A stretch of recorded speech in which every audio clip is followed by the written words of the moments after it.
আজি বহুত দিনৰ পিছত হাতী দেখিলোঁ। সকলোকে নমস্কাৰ জনাইছোঁ, স্বাগতম জনাইছোঁ মোৰ অন্য এটি মিনি ব্লগলৈ।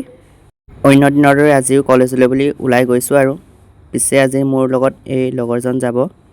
কলেজলৈ গৈ আকৌ আমি ATM-লৈ বুলি গ'লোঁ। পিছে আজি লগৰকেইটাই পইচা ওলাই বোলে।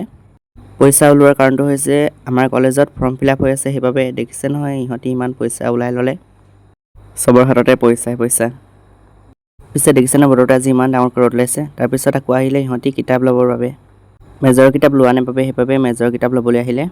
কিতাপ লৈ আহি আকৌ ফৰ্ম ফিল আপৰ বাবে এনেদৰে লাইন পাতি আছোঁ। দেখিছে নহয় ইমান ষ্টুডেণ্ট হৈছে। অৱশেষত লাইন পাতি আমাৰ ফৰ্ম ফিল আপ কৰি হৈ গ'ল। তাৰপিছত গ'লোঁ আমাৰ ডিপাৰ্টমেণ্টৰ ক্লাছ চাবলৈ বুলি। দেখিছে নহয় বেছি ষ্টুডেণ্ট আজি অহা নাই। ক্লাছ শেষ কৰি ঘৰত আহি দেখিলোঁ যে আমাৰ ঘৰৰ ওচৰতে এনেদৰে হাতী আহিছে।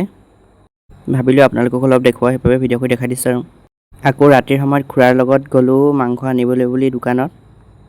আজি পিছে ব্ৰইলাৰ মাংসহে ল'ম। আপোনালোকে মোৰ আজি ভিডিঅ'টো চাই কেনেকৈ পালে কমেণ্ট কৰি জনাই দিব। আজিলৈ সামৰিছোঁ, ধন্যবাদ।